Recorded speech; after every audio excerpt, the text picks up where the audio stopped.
আসসালামু আলাইকুম, কী অবস্থা, কেমন আছেন সকলে? আজকে আসলে সকাল থেকে দোকান খুলে নাই, কোমরের ব্যথা, তাছাড়া দোকানও কিচ্ছু নাই, দোকানের মাল সামানও নাই, দোকান করি নাই আজকে সকালে। সবচেয়ে কথা হলো যে শরীরটাও খুবই খারাপ, কোমরের ব্যথা, বসতে পারি না। আর দোকানের কি বলবো ভাই, দোকানের অবস্থা খুবই সিরিয়াস। বিষয়টা হলো মেডিসিন খাইতে খাইতে দোকানের অবস্থা 12টা বাজে জ্বালাইছি। এখন প্রতি মাসে যদি 10-12 হাজার টাকার মেডিসিন খাওয়া লাগে, সংসারিক খরচ আছে, এই দোকানে ক টাকা রুজি। এর জন্য দোকান খালি হয়ে গেছে। আলহামদুলিল্লাহ ঘুরে দাঁড়াবো ইনশাল্লাহ। একটু হয়তো বা কষ্ট হইতেছে মানসিকভাবে, শারীরিকভাবে। আজকে আসছি, এই যে দোকান আপনাদেরকে দেখাই। এই হইলো আমার দোকান বন্ধ। স্যারের অবস্থা তো আরও করণীয়, স্যারের দম আসতেছে আর যাইতেছে। তো আজকে অতি তাড়াতাড়ি চলে যেতেছি মসজিদে।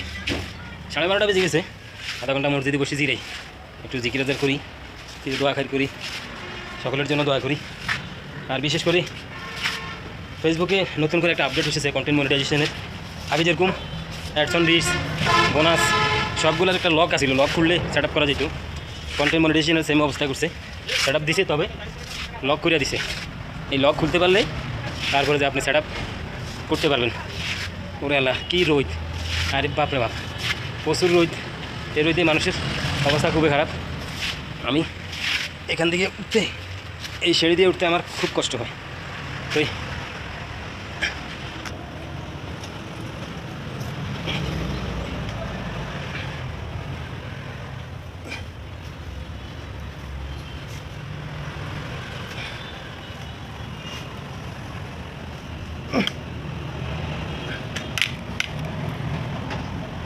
বাইরে জীবনটা আমার খুবই কষ্টের। আমার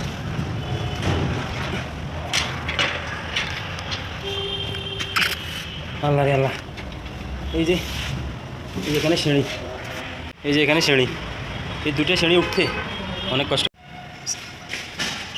মসজিদে ঢুকে গেলাম।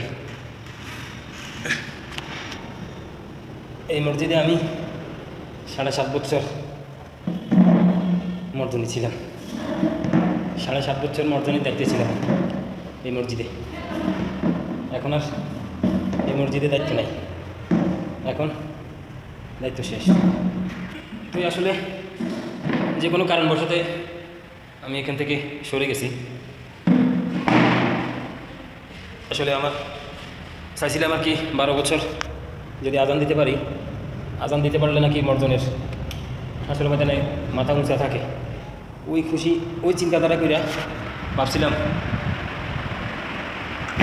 আল্লাহ রে আল্লাহ, আমার এই জীবনটা ভাই দোয়া করবেন আমার জন্য।